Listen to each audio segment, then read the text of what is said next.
वापसी की कड़वाहट। शहर मूनलाइट सिटी के अंतर्राष्ट्रीय हवाई अड्डे पर मीरा मल्होत्रा ने 5 साल बाद कदम रखा। जैसे ही ठंडी हवा उसके चेहरे से टकराई, उसे वही पुरानी घबराहट महसूस हुई जिसे वो पेरिस में छोड़कर आई थी। उसने एक टैक्सी ली और खिड़की के बाहर चमकते हुए शहर को देखा। ये शहर उसकी सफलता का नहीं, बल्कि उसकी सबसे बड़ी हार और अपमान का गवाह था। मीरा के बॉस मिस्टर खन्ना ने उसे गिड़गिड़ाते हुए फोन किया था। मीरा, मल्होत्रा लॉजिस्टिक्स डूब रही है। सिर्फ तुम ही हो जो इसे बचा सकती हो। मुझे पता है तुम्हारे लिए वहां लौटना मुश्किल है, लेकिन मुझ पर किए गए उस पुराने एहसान का वास्ता। मीरा ने ठंडी सांस ली। 5 साल पहले जब वो बेघर थी और उसका स्वाभिमान कुचला जा चुका था, तब मिस्टर खन्ना ने उसे सहारा दिया था। आज उसी कर्ज को उतारने वह वापस आई थी। जैसे ही मीरा कंपनी के केबिन में पहुंची, फुसफुसाहटों का दौर शुरू हो गया। सुना है सिंघानिया एम्पायर हमें टेकओवर कर रहा है। भगवान, अगर आर्यन सिंघानिया हमारे बॉस बन गए तो काम करना मुश्किल हो जाएगा। वो तो पत्थर के इंसान है। आर्यन सिंघानिया, ये नाम सुनते ही मीरा के हाथ कांपने लगे। वह वहीं रुक गई। यादों का एक बवंडर उसे 5 साल पीछे खींच ले गया। फ्लैशबैक, 5 साल पहले सिंघानिया मेंशन। मीरा उस हवेली के लिविंग रूम में खड़ी थी। उसकी आंखों के नीचे काले घेरे थे। घर की पुरानी नौकरानी काकी उसे देखकर घबरा गई। बहू, तुम इतनी पीली क्यों पड़ गई हो? क्या हुआ? मीरा के हाथ में एक मेडिकल रिपोर्ट थी। उसने काकी की ओर देखा और कांपती आवाज में कहा, काकी, मैं मां बनने वाली हूं। काकी के चेहरे पर खुशी और डर दोनों थे।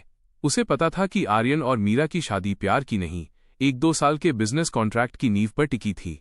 आर्यन असल में मीरा की चचेरी बहन सानिया से प्यार करता था, लेकिन जायदाद की कुछ शर्तों के कारण उसे मीरा से शादी करनी पड़ी थी। तभी दरवाजे पर भारी कदमों की आहट हुई। आर्यन सिंघानिया खड़ा था, लंबा, प्रभावशाली और उसकी भूरी आंखें बर्फ की तरह ठंडी। मुझे ये बच्चा नहीं चाहिए। आर्यन की आवाज में कोई भावना नहीं थी। मीरा का दिल जैसे धड़कना भूल गया। आर्यन, ये तुम्हारी औलाद है। नहीं मीरा। आर्यन पास आया और मेज पर कुछ कागज फेंके। हमारा समझौता कल खत्म हो रहा है। आलोक, उसका वकील तुम्हें चेक दे देगा। इस बच्चे को खत्म करो और अपनी जिंदगी जियो। मेरी दुनिया में तुम्हारे और इस बच्चे के लिए कोई जगह नहीं है। उस रात मीरा ने बिना कुछ कहे अपना पुराना सूटकेस उठाया। उसने आर्यन द्वारा दिया गया एक गहना भी नहीं छुआ।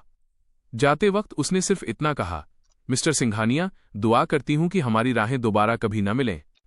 वर्तमान समय, मीरा हकीकत में वापस आई। उसके सामने मिस्टर खन्ना खड़े थे। मीरा, अच्छी खबर है। सिंघानिया ग्रुप हमें 100 करोड़ में खरीदने को तैयार है, लेकिन आर्यन सर ने एक शर्त रखी है। वो चाहते हैं कि इस सौदे की पूरी प्रेजेंटेशन तुम खुद उन्हें दो। मीरा ने खुद को संभाला। वो कमजोर लड़की नहीं थी। उसने अपनी आंखों का चश्मा ठीक किया और कहा, ठीक है, मैं उनसे मिलूंगी। अगले दिन एक आलीशान बोर्डरूम में मीरा बैठी थी। दरवाजा खुला और आर्यन सिंघानिया ने प्रवेश किया। वो पहले से ज्यादा सख्त और आकर्षक लग रहा था। मीरा ने बिना पलक झपकाए उसकी आंखों में देखा। मिस मीरा, 100 करोड़ बहुत बड़ी रकम है। आप कैसे साबित करेंगी कि आपकी डूबती कंपनी इसके काबिल है? आर्यन ने अपनी कुर्सी पर पीछे झुकते हुए पूछा। मीरा ने फाइल मेज पर पटकी। मिस्टर सिंघानिया, आप कंपनी नहीं, हमारा नेटवर्क खरीद रहे हैं। और अगर आपको लगता है कि ये कीमत ज्यादा है, तो मेरे पास मेहरा ग्रुप का भी ऑफर है। आर्यन की आंखों में एक चमक आई। उसने अचानक आलोक को बाहर जाने का इशारा किया। कमरे में अब सिर्फ वे दोनों थे। तुम बदल गई हो मीरा। आर्यन अपनी जगह से उठा और उसकी ओर बढ़ा। वक्त और ठोकरें इंसान को बदल देती हैं, मिस्टर सिंघानिया। अब बिजनेस की बात करें? मीरा ने कड़े लहजे में कहा। उस बच्चे का क्या हुआ? आर्यन का सवाल अचानक और सीधा था। मीरा के चेहरे पर एक दर्दनाक मुस्कान आई। वही हुआ जो आपने चाहा था। वो बोझ मैंने उतार दिया। अब क्या आप इस समझौते पर साइन करेंगे? आर्यन के चेहरे पर एक पल के लिए पछतावा दिखा, लेकिन फिर वो फिर से सख्त हो गया। मैं साइन कर दूंगा, लेकिन एक शर्त पर। तुम्हें अगले 6 महीने तक इस कंपनी की सीईओ बनकर यहीं रहना होगा, मेरे अंडर। मीरा ने गहरी सांस ली। उसे लग रहा था कि वो फिर से उसी पिंजरे में जा रही है, लेकिन उसे अपनी कंपनी के कर्मचारियों का भविष्य बचाना था। उसने पेन उठाया और साइन कर दिए। मीरा ऑफिस से बाहर निकली और अपनी कार में बैठ गई।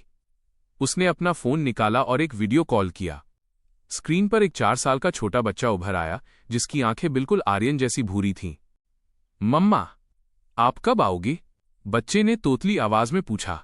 मीरा की आंखों में आंसू आ गए। जल्द ही बेटा, बस थोड़ा सा काम बाकी है। मीरा ने आर्यन से झूठ बोला था। उसने बच्चा नहीं गिराया था।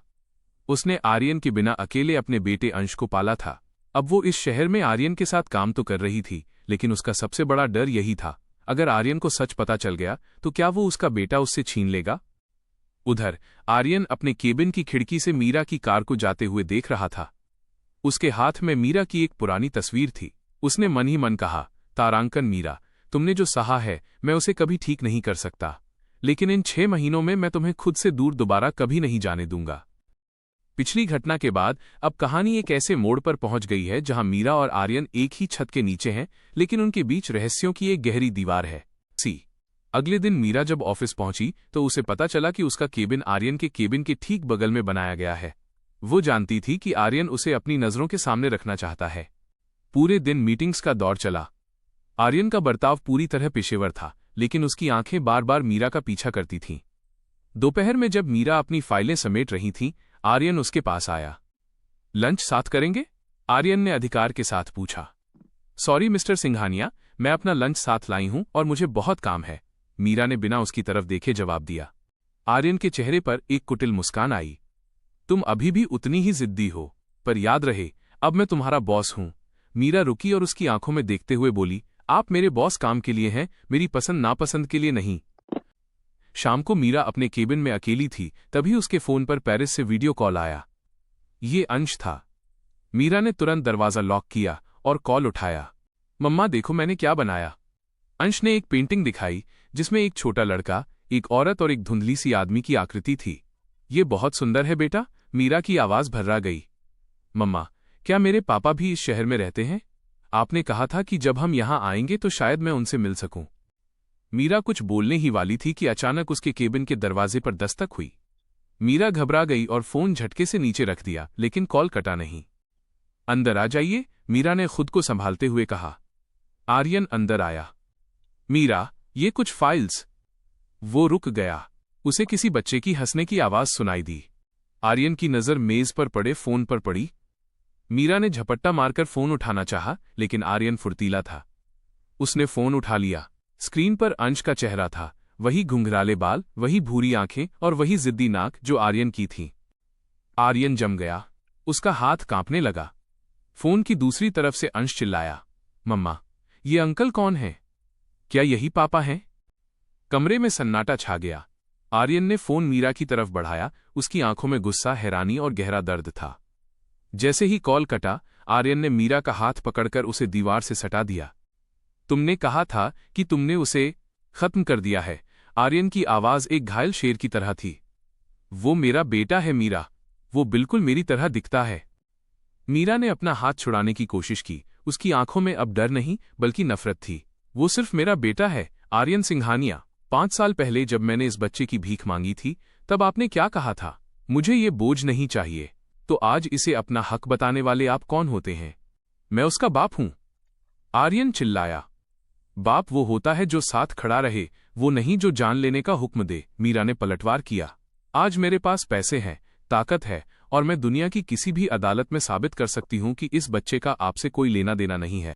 आर्यन पीछे हटा। वो टूट चुका था। उसने कभी नहीं सोचा था कि उसका अतीत इस तरह उसके सामने खड़ा हो जाएगा। मीरा, मुझे लगा था कि तुम और सानिया मिलकर मुझे धोखा दे रहे हो। मुझे लगा था कि वो बच्चा मेरा नहीं है। सानिया ने मुझे उस वक्त कुछ ऐसी तस्वीरें दिखाई थीं। मीरा चौंक गई। सानिया ने? मेरी बहन ने? आर्यन ने सिर झुका लिया।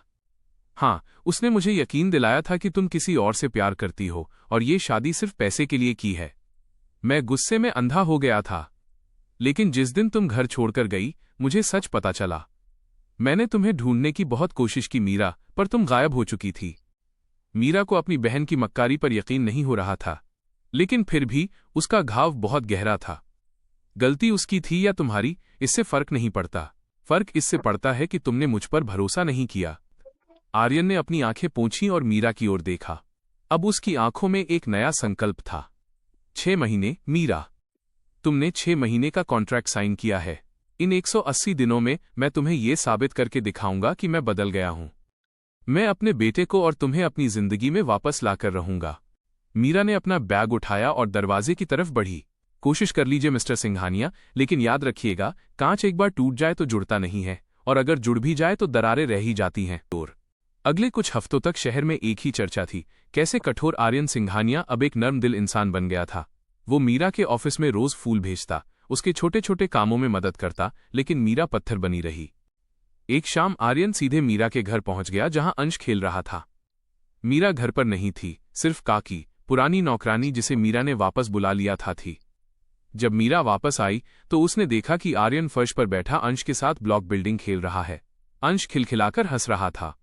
मीरा का दिल पिघलने लगा, लेकिन तभी उसके फोन पर एक मैसेज आया।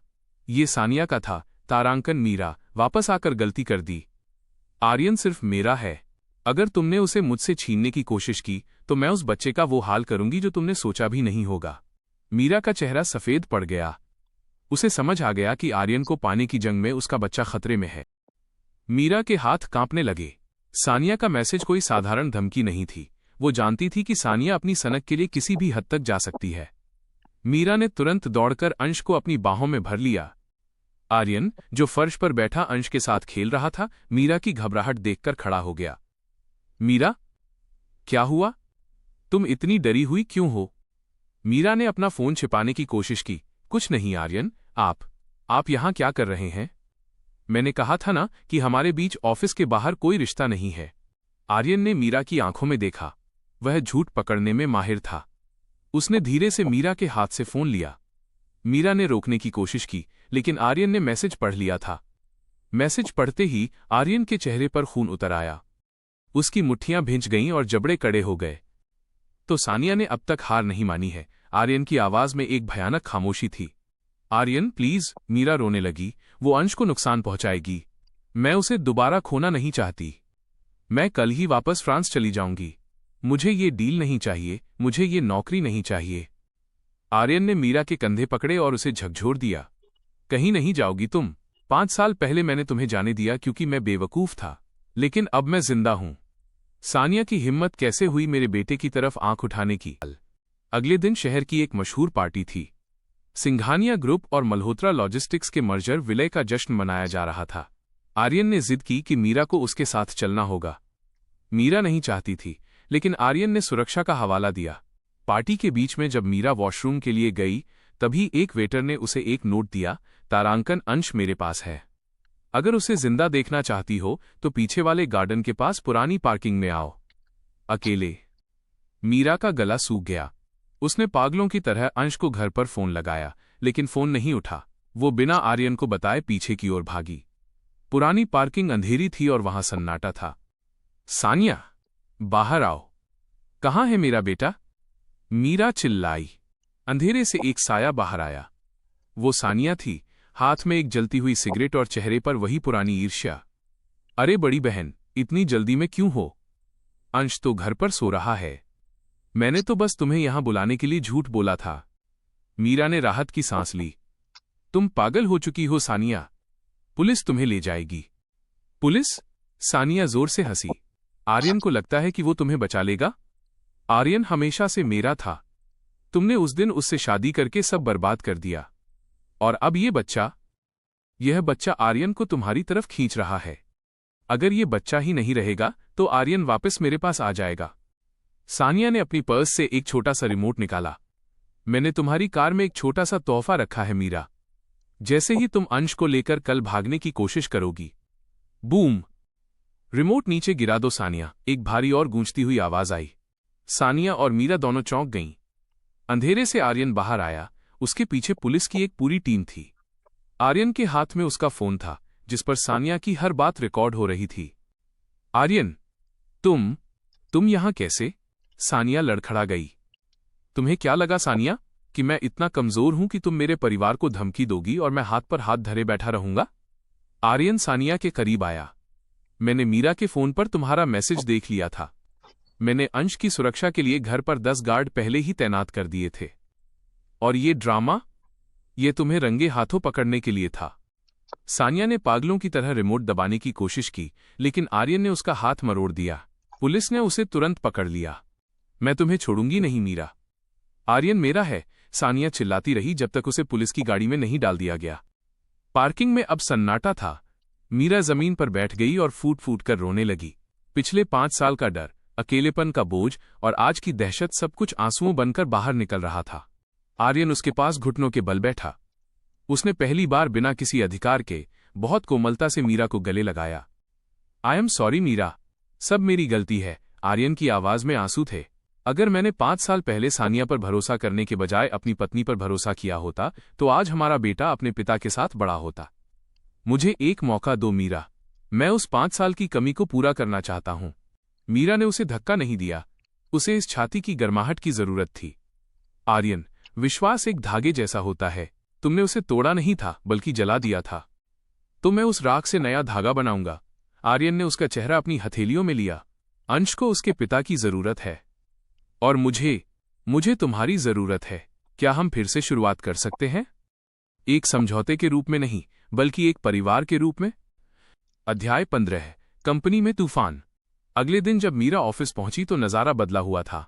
आर्यन ने पूरी कंपनी के सामने ऐलान कर दिया था कि मीरा मल्होत्रा सिर्फ सीईओ नहीं बल्कि सिंघानिया खानदान की बहू है। लेकिन कहानी यहां खत्म नहीं हुई। जैसे ही मीरा अपने केबिन में बैठी, उसके पास एक अनजान पार्सल आया। उस पार्सल में एक पुरानी डायरी थी। ये आर्यन के पिता की डायरी थी। मीरा ने डायरी खोली और उसके पन्ने पलटने लगी। जैसे जैसे वो पढ़ती गई, उसका चेहरा पीला पड़ता गया। डायरी के एक पन्ने पर लिखा था, तारांकन, आर्यन को कभी पता नहीं चलना चाहिए कि मीरा के पिता और मेरे बीच क्या हुआ था। अगर उसे सच पता चला कि मीरा की शादी हमारे व्यापारिक साम्राज्य के एक काले रहस्य को छिपाने के लिए की गई है तो वो टूट जाएगा। मीरा की सांसें थम गईं। उसे लगा था कि सानिया ही एकमात्र दुश्मन थी, लेकिन यहां तो पूरा आधार ही झूठ पर टिका था। उसकी शादी कोई इत्तेफाक नहीं बल्कि उसके पिता की मौत का सौदा थी, पुरानी दुश्मनी का साया। तभी मीरा के केबिन का दरवाजा धड़ाम से खुला। सामने एक वृद्ध व्यक्ति खड़ा था, विक्रम मल्होत्रा, मीरा के चाचा, जिन्हें सब मरा हुआ समझते थे।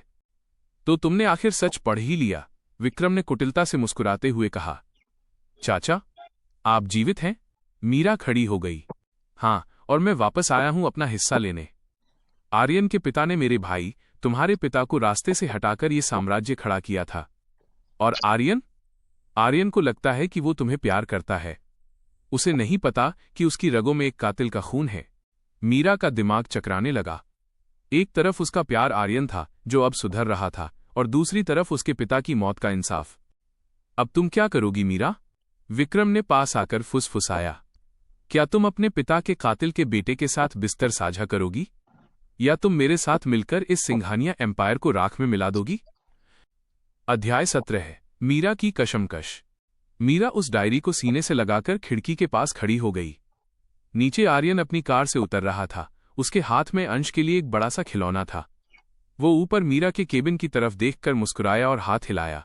मीरा के मन में युद्ध छिड़ गया। एक तरफ अंश का भविष्य और वो प्यार जो उसने हमेशा चाहा था, दूसरी तरफ अपने पिता के प्रति वफादारी और वो खौफनाक सच जो डायरी में दर्ज था। विक्रम मल्होत्रा ने पीछे इससे कहा, आर्यन को अभी कुछ मत बताना, पहले हमें सिंघानिया ग्रुप के शेयर्स अपने नाम करने होंगे। क्या तुम तैयार हो मीरा? मीरा ने अपनी आंखें पोंछीं और धीरे से मुड़ी। उसकी आंखों में अब एक अलग ही चमक थी, एक ऐसी चमक जो आर्यन ने पहले कभी नहीं देखी थी। मैं तैयार हूं, मीरा ने ठंडी आवाज में कहा। मीरा का निर्णय अब मूनलाइट सिटी में एक नए तूफान की दस्तक था। उसने डायरी को अपने बैग में छिपा दिया और विक्रम मल्होत्रा की ओर देखा, जो उसकी आंखों में प्रतिशोध की आग देख रहे थे। अध्याय 18। दोहरी चाल। मुझे क्या करना होगा? मीरा ने सपाट लहजे में पूछा। विक्रम मल्होत्रा ने एक फाइल आगे बढ़ाई। अगले हफ्ते बोर्ड मीटिंग है। आर्यन ने कंपनी के 30% शेयर्स तुम्हारे नाम करने का प्रस्ताव रखा है, एक गिल्ट गिफ्ट के तौर पर। तुम्हें उन पेपर्स पर साइन करने हैं और फिर उन शेयर्स को गुपचुप तरीके से मेरी शेल कंपनी को ट्रांसफर करना है। जैसे ही मेरे पास बहुमत होगा, मैं आर्यन पर ले आऊंगा। मीरा ने फाइल ली। ठीक है, लेकिन अंश को इस सब से दूर रखना होगा। जैसे ही विक्रम वहां से निकला, मीरा अपनी कुर्सी पर ढह गई। क्या वो वाकई उस इंसान को बर्बाद करने जा रही थी जिसे उसने अपनी पूरी जिंदगी प्यार किया था? लेकिन जब उसे अपने पिता का चेहरा याद आता, जो एक एक्सीडेंट में मारे गए थे, जो अब उसे एक मर्डर लग रहा था, तो उसका दिल पत्थर बन जाता। शाम को आर्यन मीरा को एक खास डिनर पर ले गया। उसने शहर के सबसे ऊंचे होटल की छत बुक की थी। चारों तरफ मोमबत्तियां थीं और हल्का संगीत बज रहा था। मीरा, मैं जानता हूं कि डायमंड्स और तोहफे तुम्हारे घाव नहीं भर सकते, आर्यन ने उसका हाथ थामते हुए कहा। लेकिन मैं चाहता हूं कि अंश को एक पूरा परिवार मिले। मैंने कानूनी तौर पर गोद लेने के कागजात तैयार करवाए हैं ताकि अंश को सिंघानिया नाम और उसका पूरा हक मिल सके। मीरा का हाथ कांप गया। हक? उसने सोचा, कौन सा हक? उस साम्राज्य का हक जो मेरे पिता के खून पर बना है। उसने एक नकली मुस्कान दी। यह बहुत बड़ी बात है आर्यन। Thank you. आर्यन ने उसे गौर से देखा।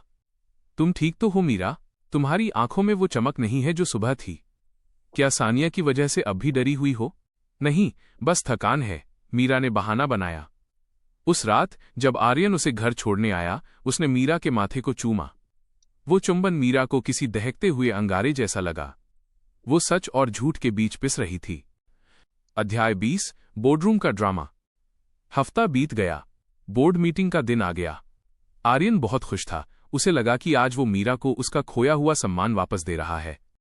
बोर्ड मेंबर्स के सामने आर्यन ने बोलना शुरू किया। मिस मीरा मल्होत्रा ने इस कंपनी के लिए जो किया है और भविष्य में जो करेंगी, उसे देखते हुए मैं अपने निजी हिस्से के 30% शेयर्स उन्हें ट्रांसफर कर रहा हूं। वकील ने कागजात मेज पर रखे। मीरा ने पेन उठाया। उसकी नजर कमरे के कोने में खड़े विक्रम मल्होत्रा पर पड़ी, जो वेटर के वेश में वहां मौजूद थे। मीरा के हाथ रुके। उसने आर्यन की तरफ देखा, जो गर्व और भरोसे के साथ उसे देख रहा था। मीरा ने साइन कर दिए। मीटिंग खत्म होते ही विक्रम ने मीरा को पीछे के रास्ते बुलाया। बहुत अच्छे, अब लाओ वो पेपर्स, मैं अभी इन्हें ट्रांसफर करवाता हूं। मीरा ने पेपर्स निकाले, लेकिन उन्हें विक्रम को देने के बजाय अपने पास रख लिए। चाचा, मुझे एक बात समझ नहीं आई। अगर मेरे पिता की मौत का जिम्मेदार आर्यन के पिता थे, तो आप इतने सालों तक कहां थे? आप तब क्यों नहीं आए जब मैं और मेरी मां सड़कों पर थे? विक्रम का चेहरा उतर गया। वह मैं अपनी जान बचा रहा था मीरा। झूठ, मीरा चिल्लाई। मैंने उस डायरी के आखिरी पन्ने भी पढ़े हैं जो आपने शायद नहीं देखे। उसमें लिखा है कि मेरे पिता को मारने की सुपारी आर्यन के पिता को आपने दी थी, क्योंकि आप पूरी जायदाद अकेले चाहते थे। आर्यन के पिता ने तो सिर्फ उस सच को दबाने के लिए मुझसे आर्यन की शादी करवाई थी, ताकि मैं सुरक्षित रहूं। विक्रम मल्होत्रा की आंखों में अब खूंखार चमक थी। उसने अपनी जेब से एक बंदूक निकाली। तुम अपनी मां की तरह ही बहुत समझदार बन रही हो मीरा। हाँ, मैंने ही अपने भाई को मरवाया था, लेकिन सिंघानिया ने बीच में आकर खेल बिगाड़ दिया। अब वो शेयर्स मुझे दे दो, वरना अंश कभी स्कूल से घर नहीं पहुंचेगा। मीरा के पैरों तले जमीन निकल गई। अंश? हाँ, मेरे आदमी उसके स्कूल के बाहर खड़े हैं, विक्रम हंसा। तभी कमरे का दरवाजा खुला और आर्यन अंदर आया। उसके साथ पुलिस नहीं थी, वो अकेला था। अंश सुरक्षित है विक्रम, आर्यन ने शांत आवाज में कहा। मीरा ने मुझे कल रात ही सब बता दिया था। उसे तुम पर शक था, इसलिए हमने मिलकर ये नाटक रचा। विक्रम ने मीरा पर निशाना साधा। पीछे हटो आर्यन, वरना मैं इसे मार दूंगा।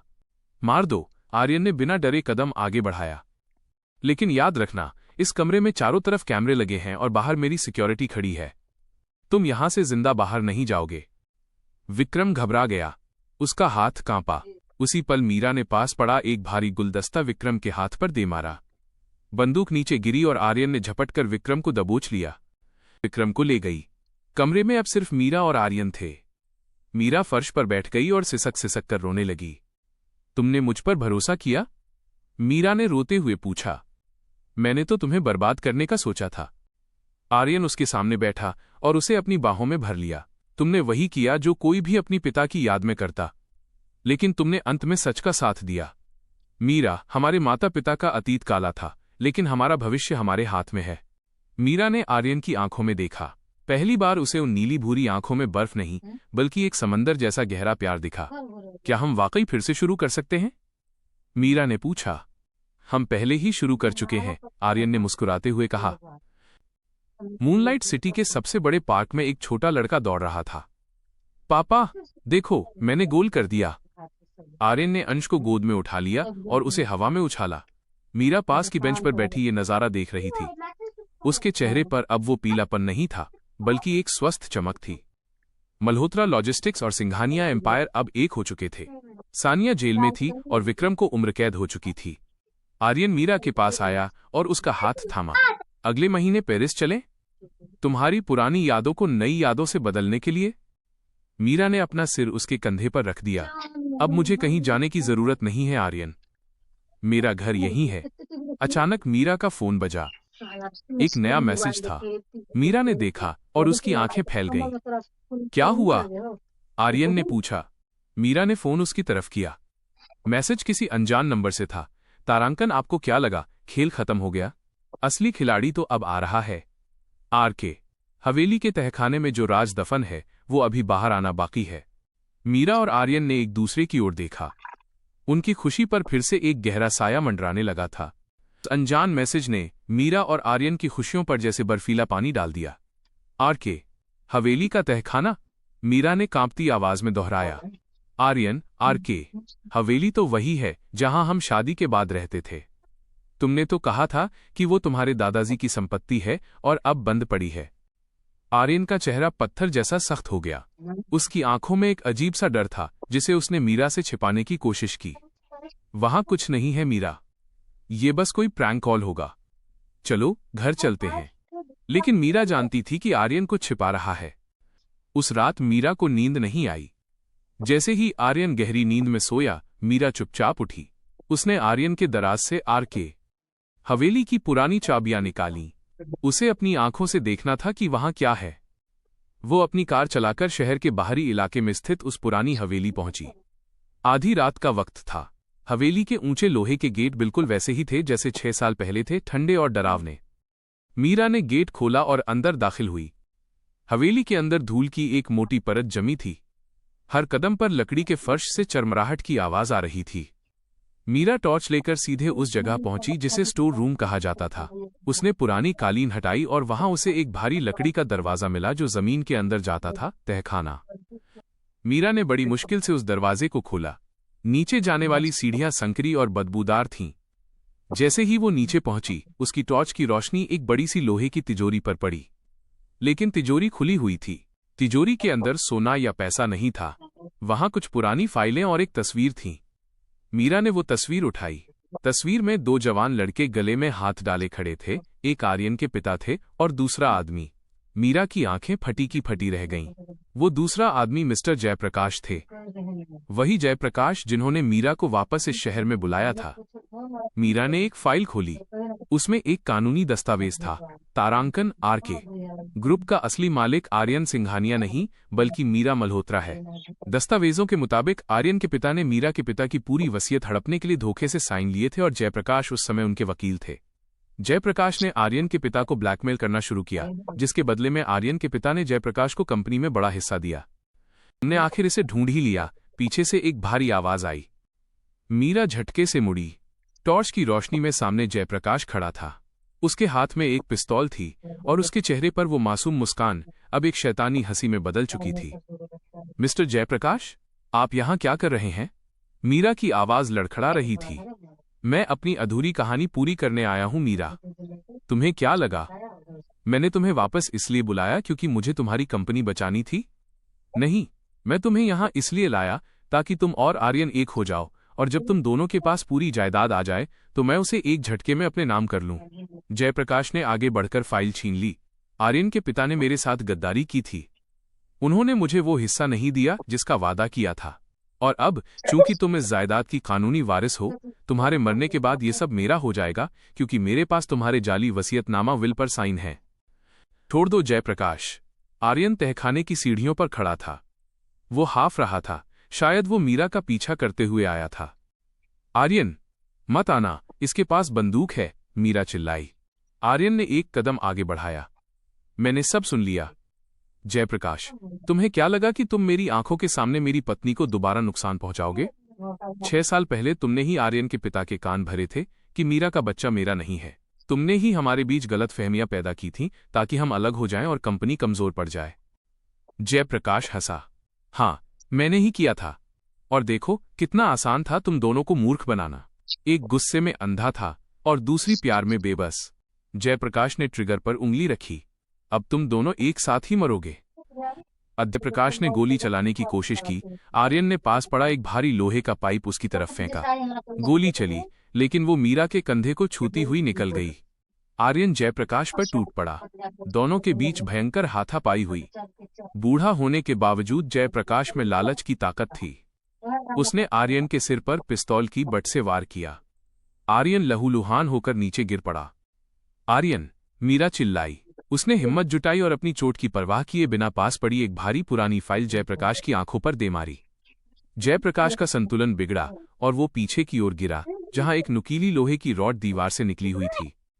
एक चीख के साथ जयप्रकाश का शरीर उस रॉड में फंस गया। उसकी आंखें खुली की खुली रह गईं। लालच का अंत खून के साथ हुआ। सुबह की पहली किरण हवेली की खिड़कियों से अंदर आ रही थी। एम्बुलेंस और पुलिस बाहर खड़ी थी। आर्यन के सिर पर पट्टी बंधी थी और मीरा का हाथ प्लास्टर में था। आर्यन ने मीरा का हाथ कसकर पकड़ा। मीरा, वो वसीयत, वो सच है, ये सब तुम्हारा है। मैं आज ही आरके ग्रुप के सारे अधिकार तुम्हें सौंप दूंगा। मीरा ने मुस्कुराते हुए अपना सिर हिलाया। नहीं आर्यन, मुझे साम्राज्य नहीं चाहिए। मुझे वो इंसान चाहिए जिसने अपनी जान की परवाह किए बिना मुझे बचाया। हम इस कंपनी को साथ चलाएंगे, एक पार्टनर की तरह। अंश दौड़ता हुआ आया और दोनों के बीच बैठ गया। मम्मा पापा, अब हम कभी इस डरावनी हवेली में नहीं आएंगे ना? आर्यन ने अंश को चूमते हुए कहा। कभी नहीं बेटा, अब हम एक नया घर बनाएंगे जहां कोई राज नहीं होगा, सिर्फ सच होगा। अध्याय 30, भविष्य की ओर। कुछ महीने बीत गए। मीरा और आर्यन ने उस पुरानी हवेली को तुड़वाकर वहां एक अनाथालय और स्कूल बनवा दिया। उन्होंने तय किया कि जिस जमीन पर इतने खून खराबे और धोखे हुए थे, अब वहां बच्चों की हंसी गूंजेगी। मल्होत्रा और सिंघानिया का नाम अब नफरत के लिए नहीं, बल्कि शहर के सबसे बड़े दानवीर परिवार के रूप में जाना जाने लगा। एक शाम बालकनी में बैठते हुए मीरा ने आर्यन से पूछा, क्या तुम्हें लगता है कि हमारे पीछे और भी कोई राज बचा है? आर्यन ने उसे अपनी बाहों में समेटा और डूबते सूरज को देखते हुए कहा, राज तो हमेशा रहेंगे मीरा, क्योंकि इंसान कभी पूरी तरह पाक नहीं होता। लेकिन अब हमारे पास उन राजों से लड़ने की ताकत है, हमारा प्यार और हमारा भरोसा। तभी मीरा के लैपटॉप पर एक नया ईमेल आया। मीरा ने उसे खोला। उसमें पेरिस की एक बड़ी आर्किटेक्चर कंपनी का ऑफर था। मीरा ने मुस्कुराकर आर्यन की तरफ देखा। लगता है हमारी कहानी का एक नया अध्याय शुरू होने वाला है। पेरिस का नाम सुनते ही मीरा की आंखों में एक चमक आ गई, लेकिन साथ ही एक डर भी। पेरिस वो जगह थी जहां उसने अपने जीवन के सबसे कठिन 5 साल अकेले बिताए थे। अध्याय 31, पेरिस की पुकार। आर्यन, ये ऑफर छोटा नहीं है, मीरा ने लैपटॉप स्क्रीन दिखाते हुए कहा। ये डी लक्स ग्रुप है। वे चाहते हैं कि हम उनके साथ मिलकर यूरोप के सबसे बड़े सस्टेनेबल सिटी प्रोजेक्ट पर काम करें। लेकिन इसका मतलब है कि हमें कुछ समय के लिए पेरिस शिफ्ट होना पड़ेगा। आर्यन ने कुछ देर सोचा। मीरा, तुमने मेरे लिए अपना सब कुछ दांव पर लगाया। अगर ये तुम्हारा सपना है तो हम जरूर जाएंगे। अंश को भी पेरिस पसंद आएगा। लेकिन जैसे ही उन्होंने जाने की तैयारी शुरू की, मीरा को एक अनजान लिफाफा मिला। उसमें पेरिस की एक पुरानी सड़क की तस्वीर थी, वही सड़क जहां मीरा का छोटा सा अपार्टमेंट था। तस्वीर के पीछे लिखा था, तारांकन, अतीत कभी पीछा नहीं छोड़ता, मैं तुम्हारा इंतजार कर रहा हूं। पेरिस पहुंचते ही माहौल बदल गया। शहर की खूबसूरती के पीछे मीरा को एक अजीब सी बेचैनी महसूस हो रही थी। आर्यन बिजनेस मीटिंग्स में व्यस्त रहने लगा और मीरा ने प्रोजेक्ट की कमान संभाली। एक शाम जब मीरा अपनी टीम के साथ एक कैफे में बैठी थी, उसकी नज़र सड़क के दूसरी ओर खड़े एक आदमी पर पड़ी। उसने काला ओवरकोट पहना था और उसका चेहरा ढका हुआ था। जैसे ही मीरा ने उसे गौर से देखना चाहा, वो भीड़ में उछल हो गया। मीरा का दिल जोर से धड़कने लगा।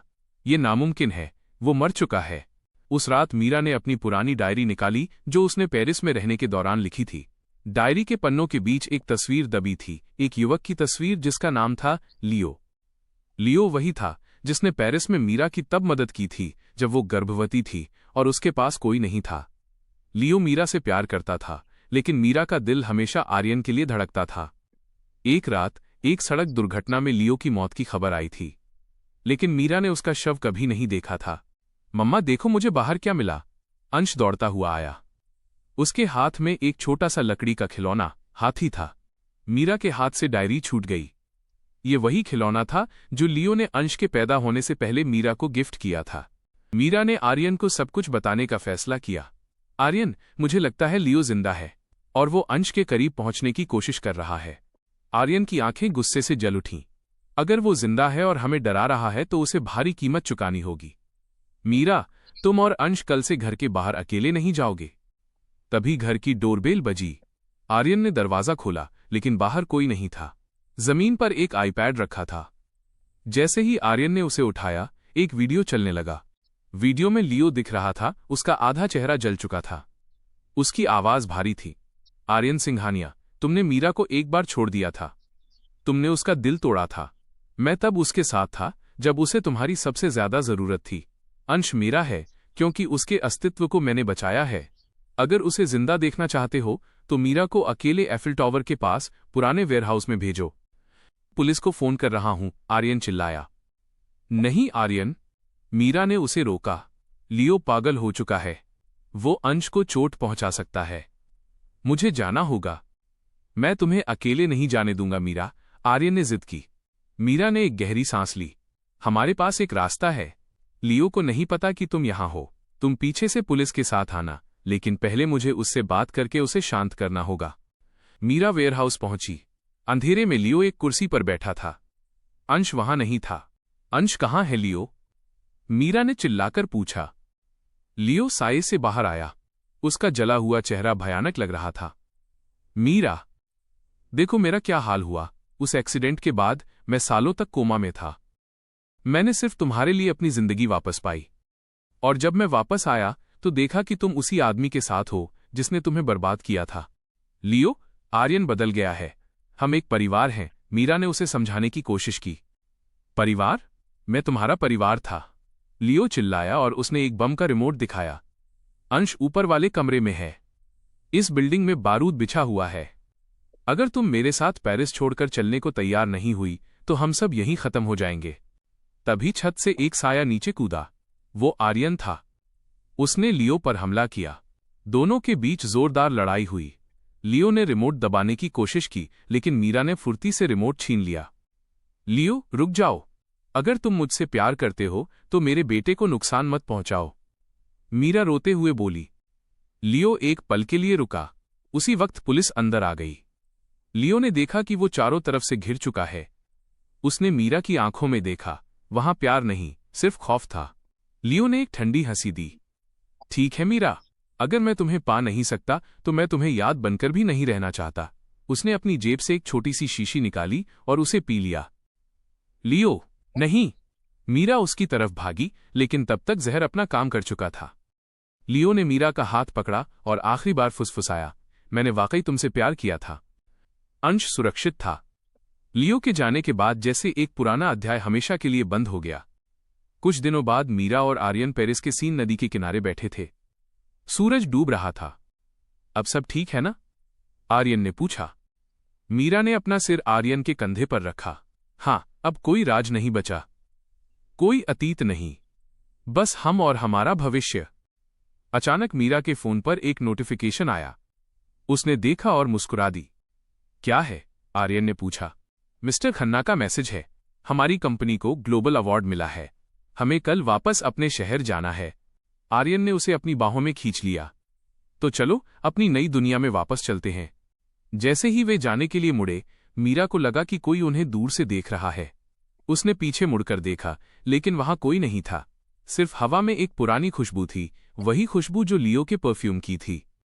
मीरा ने एक लंबी सांस ली और आर्यन का हाथ और कसकर पकड़ लिया। वो जानती थी कि जिंदगी उतार चढ़ाव से भरी है, लेकिन जब तक वे साथ हैं, वे हर तूफान का सामना कर सकते हैं। मीरा और आर्यन वापस अपने शहर लौट आए। उन्हें लगा था कि पेरिस के उस हादसे के साथ उनकी जिंदगी की सारी मुश्किलें खत्म हो गई हैं। लेकिन नियति ने उनके लिए कुछ और ही सोच रखा था। कंपनी को मिले ग्लोबल अवार्ड का जश्न मनाने के लिए एक भव्य पार्टी रखी गई। पूरे शहर के रईस और रसूखदार लोग वहां मौजूद थे। जश्न के बीच एक वेटर मीरा के पास आया और उसे एक मखमली काला डिब्बा थमाया। मैडम, ये आपके लिए खास तोहफा है, वेटर ने कहा और भीड़ में गायब हो गया। मीरा ने जब डिब्बा खोला तो उसके अंदर एक पुराना सोने का सिक्का और एक छोटा सा कागज का टुकड़ा था। सिक्के पर आर के खुदा हुआ था, लेकिन कागज पर जो लिखा था उसने मीरा के पैरों तले जमीन खिसका दी। तुमने सिर्फ प्यादों को मारा है मीरा, असली खिलाड़ी ने तो अभी अपनी चाल चली ही नहीं। 18 तारीख को सुबह 9 बजे पुरानी जेल के सेल नंबर 402 में आओ अगर अपने पिता के असली हत्यारे का नाम जानना चाहती हो। मीरा का चेहरा सफेद पड़ गया। आर्यन के पिता, सानिया, जयप्रकाश, लियो, अगर ये सब प्यादे थे तो असली खिलाड़ी कौन है? 18 तारीख को मीरा बिना आर्यन को बताए उस पुरानी जेल पहुंची। वहां के माहौल में एक अजीब सी सड़ांध और खामोशी थी। जैसे ही वो सेल नंबर 402 के पास पहुंची, उसने देखा कि वहां एक बूढ़ा आदमी बैठा है जिसकी पीठ दरवाजे की तरफ थी। तुम आ गई मीरा, उस आदमी की आवाज सूखी और फटी हुई थी। जब वो आदमी मुड़ा तो मीरा चीखते चीखते बची। वो मिस्टर खन्ना थे, मीरा के वही बॉस जिन्होंने उसे 5 साल बाद वापस बुलाया था, जिन्हें वो अपना सबसे बड़ा शुभचिंतक मानती थी। मिस्टर खन्ना, आप यहां इस हालत में? और आपने वो संदेश क्यों भेजा? खन्ना ने एक ठंडी हंसी दी। मीरा, तुम्हें क्या लगा जयप्रकाश जैसा मामूली वकील इतनी बड़ी साजिश रच सकता था? नहीं, तुम्हारे पिता की मौत का असली मास्टरमाइंड मैं था। तुम्हारे पिता मेरे बिजनेस पार्टनर थे, लेकिन वे बहुत ईमानदार थे। मुझे बेईमानी करनी थी, इसलिए मैंने सिंघानिया आर्यन के पिता को उकसाया और जयप्रकाश का इस्तेमाल किया। मीरा को यकीन नहीं हो रहा था। लेकिन आपने तो मेरी मदद की थी। आपने मुझे पेरिस से वापस बुलाया, मुझे नौकरी दी। वो सब नाटक था मेरी बच्ची, खन्ना ने सलाखों को पकड़ते हुए कहा। मैंने तुम्हें इसलिए वापस बुलाया क्योंकि सिंघानिया ने मरने से पहले अपनी वसीयत में एक क्लॉज शर्त डाली थी कि अगर तुम और आर्यन दोबारा साथ नहीं आते तो सारी जायदाद चैरिटी में चली जाएगी। मुझे वो जायदाद चाहिए थी। मैंने तुम्हें और आर्यन को एक साथ लाने के लिए सानिया, जयप्रकाश और यहां तक कि लियो का भी इस्तेमाल किया। मीरा की आंखों में नफरत की आग जल उठी। आप एक शैतान हैं। हो सकता हूं, खन्ना ने मुस्कुराते हुए कहा, लेकिन अब बहुत देर हो चुकी है। जिस सिक्का को तुमने छुआ है उस पर एक खास तरह का केमिकल लगा था। अगले 24 घंटों में तुम्हारा नर्वस सिस्टम काम करना बंद कर देगा और तुम्हारे मरने के बाद मल्होत्रा लॉजिस्टिक्स का पूरा कंट्रोल मेरे पास आ जाएगा, क्योंकि तुमने अनजाने में मर्जर पेपर्स के साथ उन पेपर्स पर भी साइन कर दिए थे। मीरा जेल से बाहर भागने की कोशिश करने लगी, लेकिन उसे चक्कर आने लगे। उसकी दृष्टि धुंधली हो रही थी। उसने गिरते पड़ते आर्यन को फोन लगाया। आर्यन, खन्ना, धोखा, जहर। मीरा सिर्फ इतना ही कह पाई और फोन उसके हाथ से छूट गया। उधर आर्यन पागलों की तरह जीपीएस ट्रैक करते हुए जेल की तरफ भागा। जब वो वहां पहुंचा, मीरा जमीन पर बेसुध पड़ी थी। आर्यन ने उसे अपनी बाहों में उठाया और चिल्लाया, मीरा, आंखें खोलो, तुम मुझे छोड़कर नहीं जा सकती। अस्पताल में डॉक्टरों ने जवाब दे दिया, मिस्टर सिंघानिया, यह कोई साधारण जहर नहीं है। ये एक रेयर न्यूरोटॉक्सिन है। इसका एंटीडोट तोड़ सिर्फ उसी के पास हो सकता है जिसने इसे बनाया है। आर्यन अब वो पत्थर दिल इंसान बन गया जो वो 6 साल पहले था, लेकिन इस बार वो अपनी पत्नी को बचाने के लिए किसी भी हद तक जाने को तैयार था। वो वापस जेल पहुंचा और पुलिस को हटाकर खन्ना के सेल में घुस गया। उसने खन्ना का गला पकड़ लिया और उसे दीवार से सटा दिया। एंटीडोट कहाँ है? अगर उसे कुछ हुआ तो मैं तुम्हें धीरे धीरे तड़पाकर मारूंगा। खन्ना हंसने लगा। मार दो, मेरे मरने के बाद मीरा भी मर जाएगी। आर्यन ने खन्ना की आंखों में देखा। उसे समझ आ गया कि बातों से काम नहीं चलेगा। उसने खन्ना के फोन को ट्रैक करवाया और उसके गुप्त ठिकाने का पता लगाया। वहां पहुंचकर आर्यन को पता चला कि खन्ना का एक गुप्त लैब था। वहां से उसने एंटीडोट हासिल किया, लेकिन तभी खन्ना के गुंडों ने उसे घेर लिया। आर्यन अकेले उन 10 लोगों से लड़ा। उसके शरीर पर कई घाव हुए, खून बह रहा था, लेकिन उसके दिमाग में सिर्फ मीरा का चेहरा था। आर्यन आखिरी वक्त पर अस्पताल पहुंचा। डॉक्टरों ने मीरा को इंजेक्शन दिया। कुछ घंटों का इंतजार सदियों जैसा लगा। आर्यन मीरा के हाथ को पकड़कर बैठा रहा और प्रार्थना करता रहा। अचानक मीरा की उंगलियों में हलचल हुई। उसने धीरे से अपनी आंखें खोलीं। आर्यन की आंखों से आंसू छलक पड़े। मैं यही हूं मीरा, अब कोई तुम्हें नुकसान नहीं पहुंचा सकता। मिस्टर खन्ना को पुलिस ने ऐसी जगह डाल दिया जहां से वो कभी बाहर नहीं आ सकते थे। उनकी पूरी संपत्ति जब्त कर ली गई। मीरा और आर्यन ने तय किया कि वे अब बिजनेस की इस भागदौड़ से दूर कुछ समय एक दूसरे को देंगे।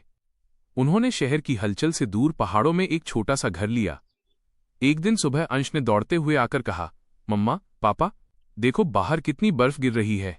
मीरा और आर्यन बाहर आए। चारों तरफ सफेद चादर बिछी थी। आर्यन ने मीरा को पीछे से गले लगाया। मीरा, क्या तुम्हें लगता है कि अब हमारी कहानी वाकई पूरी हो गई है? आर्यन ने फुसफुसाया। मीरा ने मुस्कुराते हुए आसमान की तरफ देखा। कहानी कभी पूरी नहीं होती आर्यन, बस किरदार बदल जाते हैं या मंजिल मिल जाती है, और मेरी मंजिल तुम हो। तभी मीरा के हाथ में एक छोटा सा सफेद कबूतर आकर बैठा। उसके पैर में एक अंगूठी बंधी थी। आर्यन ने वो अंगूठी निकाली और दोबारा मीरा के सामने घुटनों पर बैठ गया। मिसेस सिंघानिया, क्या आप मुझसे दोबारा शादी करेंगी? इस बार बिना किसी समझौते के, बिना किसी कॉन्ट्रैक्ट के, सिर्फ प्यार के लिए। मीरा की आंखों में खुशी के आंसू थे। हाँ आर्यन, एक बार नहीं 100 बार। पहाड़ों की उस शांत वादियों में मीरा और आर्यन की दूसरी शादी का जश्न किसी परिकथा जैसा था। सफेद बर्फ के बीच लाल जोड़े में मीरा किसी अप्सरा जैसी लग रही थी। लेकिन नियति का क्रूर खेल अभी समाप्त नहीं हुआ था।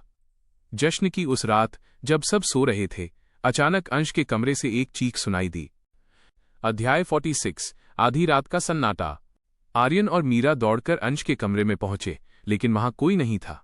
खिड़की खुली थी और ठंडी हवा अंदर आ रही थी। फर्श पर एक छोटा सा खिलौना पड़ा था, वही लकड़ी का हाथी जो लियो ने दिया था, लेकिन इस बार उस पर खून के धब्बे थे।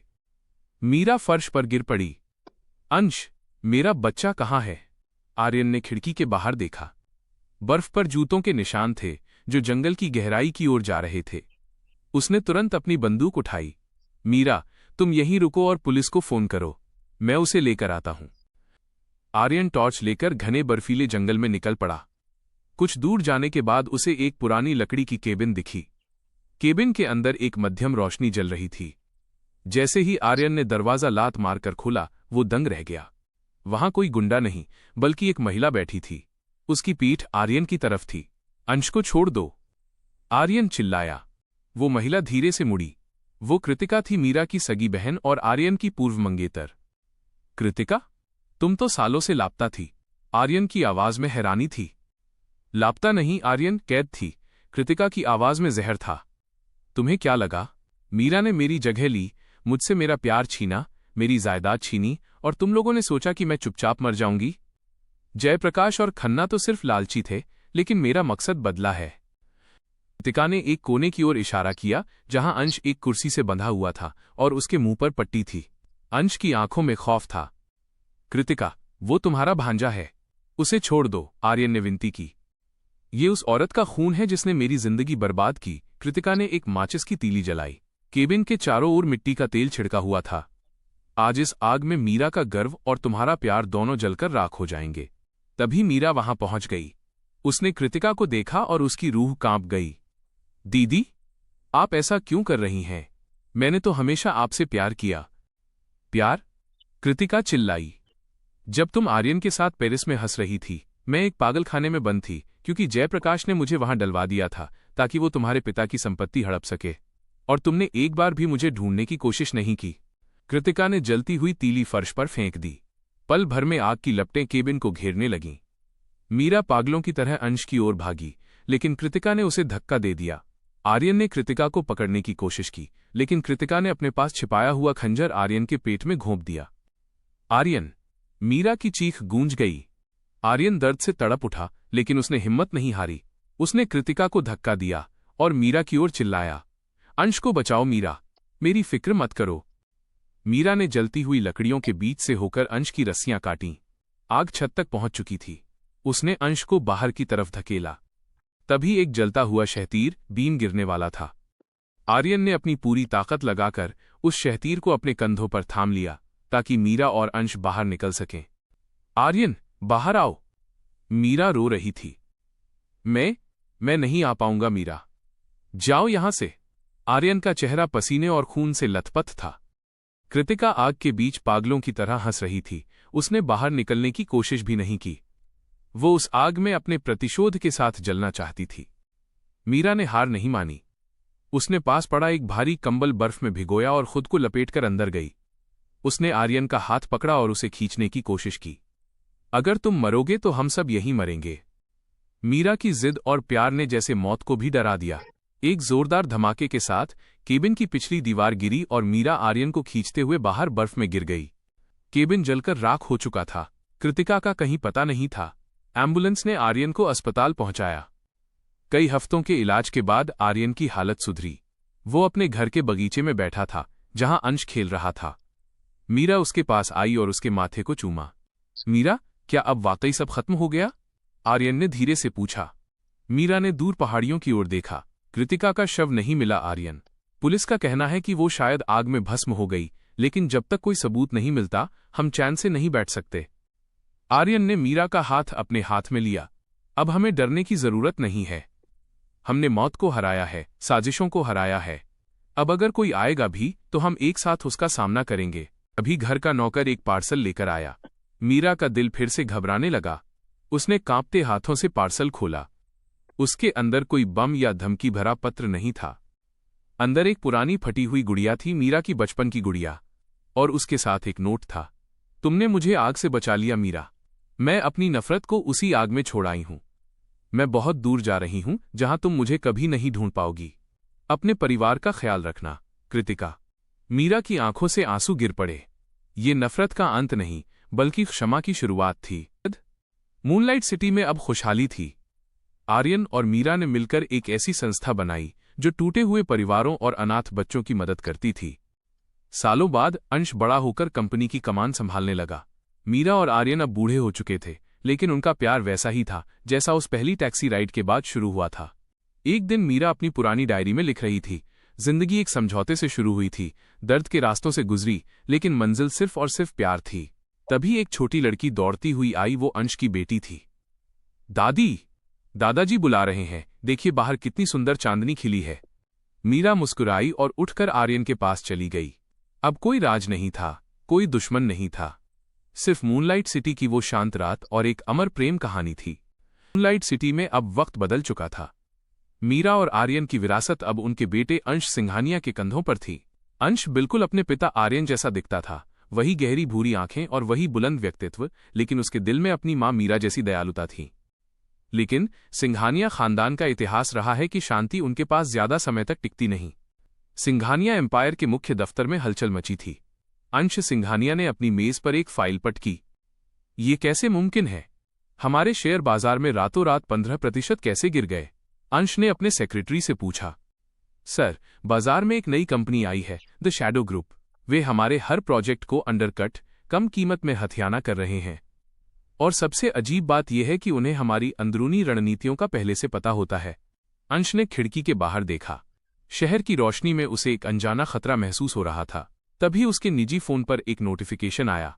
ये एक गुप्त ईमेल था जिसमें सिर्फ एक धुंधली तस्वीर थी। तस्वीर में एक लड़की थी जिसका चेहरा आधा ढका हुआ था और उसके गले में वही लॉकेट था जो मीरा की बहन कृतिका पहना करती थी। अंश तुरंत अपने पुराने घर पहुंचा, जहां मीरा और आर्यन अब एकांत जीवन बिता रहे थे। मां, क्या मौसी कृतिका का कोई बच्चा था? अंश ने सीधे सवाल किया। मीरा और आर्यन ने एक दूसरे की ओर देखा। मीरा का चेहरा थोड़ा पीला पड़ गया। अंश, उस आग के हादसे के बाद हमें लगा सब खत्म हो गया, लेकिन कृतिका ने अपनी आखिरी चिट्ठी में लिखा था कि वो दूर जा रही है। हमें कभी पता नहीं चला कि उसने शादी की या नहीं। आर्यन ने गंभीर होकर कहा। क्यों पूछ रहे हो बेटा? अंश ने वो तस्वीर दिखाई। ये लड़की हमें बर्बाद कर रही है और इसके गले में मौसी का वो खानदानी लॉकेट है। अध्याय 56, दुश्मन से मुलाकात। अंश ने द शैडो ग्रुप की सीईओ से मिलने के लिए एक गुप्त मीटिंग तय की। मीटिंग एक पुराने कैसिनो के वीआईपी लाउंज में थी। जब अंश वहां पहुंचा तो उसने देखा कि एक युवती वहां बैठी रेड वाइन पी रही थी। उसने लाल रंग का गाउन पहना था और उसकी आंखें बिल्कुल मीरा जैसी थीं, पर उनमें एक अजीब सी ठंडक थी। अंश सिंघानिया, आखिरकार हम मिल ही गए, उसने मुस्कुराते हुए कहा। तुम कौन हो और सिंघानिया एम्पायर के पीछे क्यों पड़ी हो? अंश ने कड़े लहजे में पूछा। मेरा नाम जोया है, जोया मल्होत्रा, उसने अपना लॉकेट दिखाया। कृतिका मल्होत्रा की बेटी। तुम्हारी मौसी ने शायद तुम्हें माफ कर दिया था अंश, लेकिन उन्होंने अपनी आखिरी सांसें गुमनामी और गरीबी में बिताईं। उन्होंने मुझे एक ही सबक सिखाया था, सिंघानिया परिवार ने हमारा सब कुछ छीना है, अब समय है उसे वापस लेने का। अंश को यकीन नहीं हो रहा था कि नफरत की एक और लहर उसकी दहलीज पर है। जोया, जो कुछ भी हुआ वो हमारे माता पिता के बीच था, हम इसे शांति से सुलझा सकते हैं, अंश ने समझाने की कोशिश की। शांति? जोया हंसी। शांति की कीमत बहुत महंगी होती है अंश। अगर तुम अपनी कंपनी बचाना चाहते हो तो तुम्हें मुझसे शादी करनी होगी। एक कॉन्ट्रैक्ट मैरिज, बिल्कुल वैसे ही जैसे तुम्हारे पिता और मां की हुई थी। अंश ठिठक गया। इतिहास खुद को दोहरा रहा था। जोया का मकसद प्यार नहीं, बल्कि सिंघानिया एम्पायर के आधे हिस्से पर कानूनी कब्जा जमाना था। अगर मैं मना करूं तो कल सुबह तक तुम्हारी कंपनी दिवालिया हो जाएगी।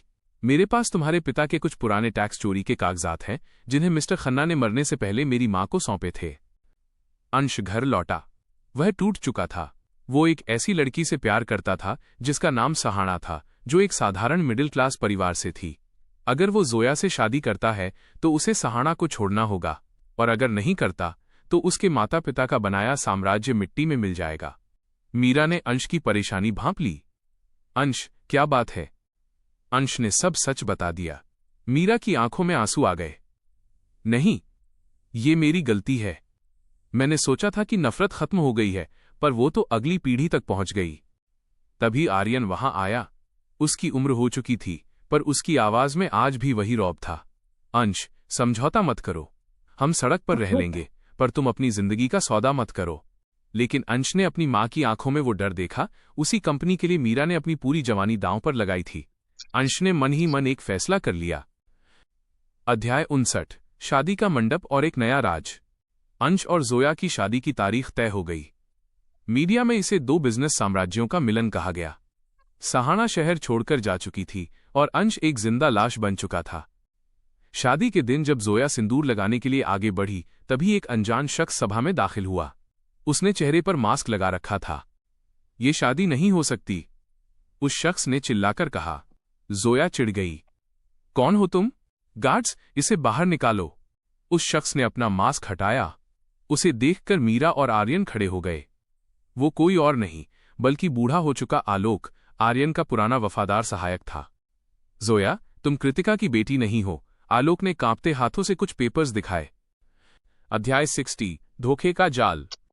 पूरे हॉल में सन्नाटा छा गया। क्या बकवास है ये? जोया चिल्लाई। सच ये है, आलोक ने बताया। कृतिका का कोई बच्चा नहीं हुआ था। जोया, तुम मिस्टर खन्ना की नाजायज बेटी हो। खन्ना ने मरने से पहले तुम्हें और तुम्हारी मां को ये झूठ सिखाया था, ताकि तुम एक दिन सिंघानिया परिवार से बदला ले सको और उनकी जायदाद हड़प सको। कृतिका का लॉकेट खन्ना ने चुराया था। जोया का चेहरा सफेद पड़ गया। उसका पूरा वजूद एक झूठ पर टिका था। अंश ने राहत की सांस ली। उसने जोया की ओर देखा। जोया, बदला लेने के लिए तुम्हें एक गलत पहचान दी गई। तुम खन्ना का मोहरा बनी हुई थी। जोया ने गुस्से में चाकू निकाला और खुद को नुकसान पहुंचाने की कोशिश की, लेकिन अंश ने उसे रोक लिया।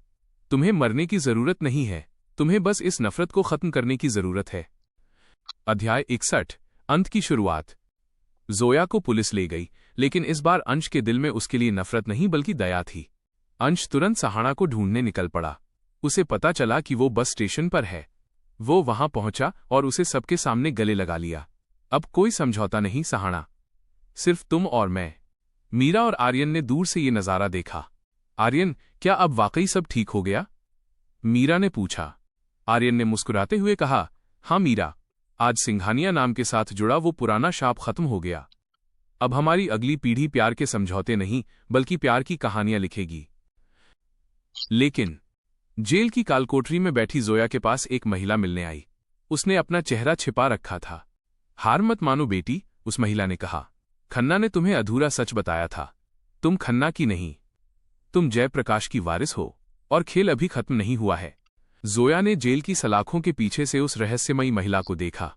उस महिला ने अपनी चादर हटाई तो जोया की आंखें फटी की फटी रह गईं। वो कोई और नहीं बल्कि सानिया थी, मीरा की वो सौतेली बहन जिसे सब सालों पहले मरा हुआ या पागल खाने में दफन मान चुके थे। मौसी? जोया की आवाज में एक नई उम्मीद जागी। हाँ जोया, खन्ना और जयप्रकाश तो सिर्फ मोहरे थे।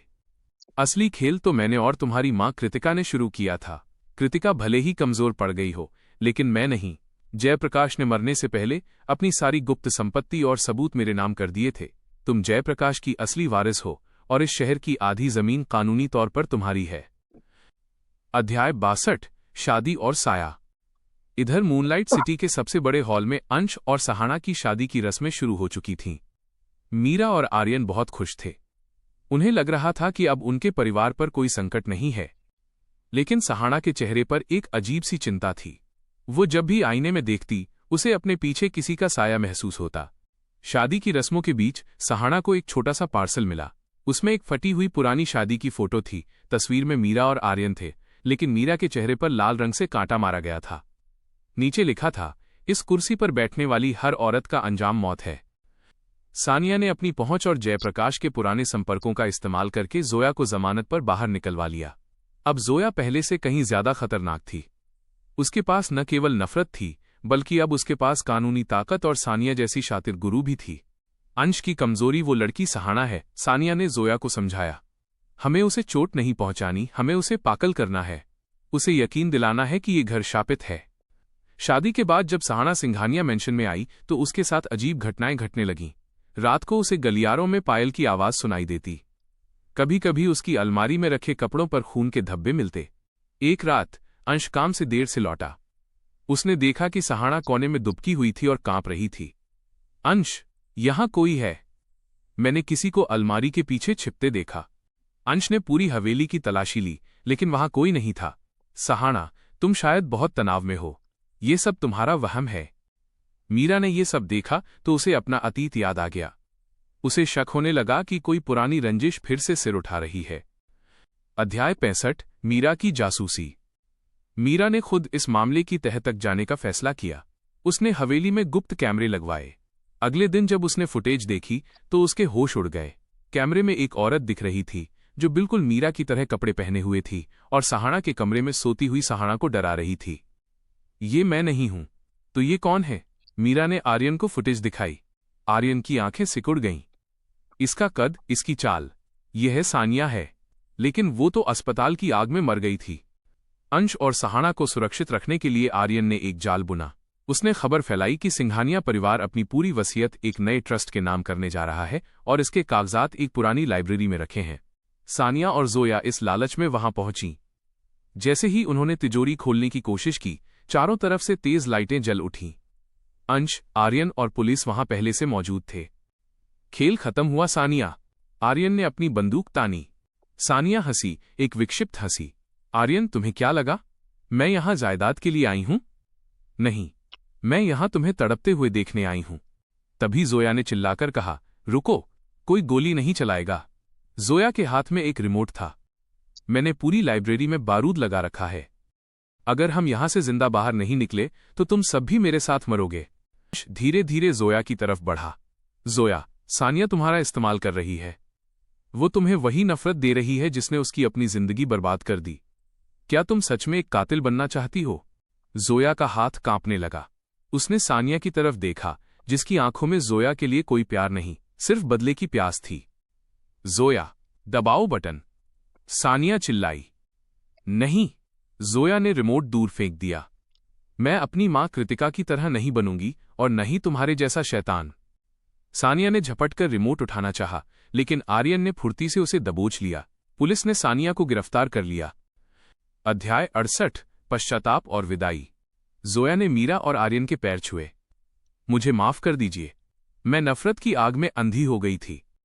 मीरा ने उसे गले लगा लिया। गलती तुम्हारी नहीं थी जोया, तुम्हें गलत सिखाया गया था। अब तुम जहां चाहो अपनी नई जिंदगी शुरू कर सकती हो। जोया ने शहर छोड़ने का फैसला किया। उसने अपनी सारी संपत्ति चैरिटी को दान कर दी और एक नई पहचान के साथ दूसरे देश चली गई। अध्याय 69। शाश्वत शांति। सिंघानिया मेंशन में अब वाकई शांति थी। सहाना का डर खत्म हो चुका था। कुछ महीने बाद घर में किलकारियां गूंजने वाली थीं। सहाना मां बनने वाली थी। मीरा और आर्यन बालकनी में बैठे ढलते सूरज को देख रहे थे। आर्यन, आज 35 साल हो गए हमारी उस पहली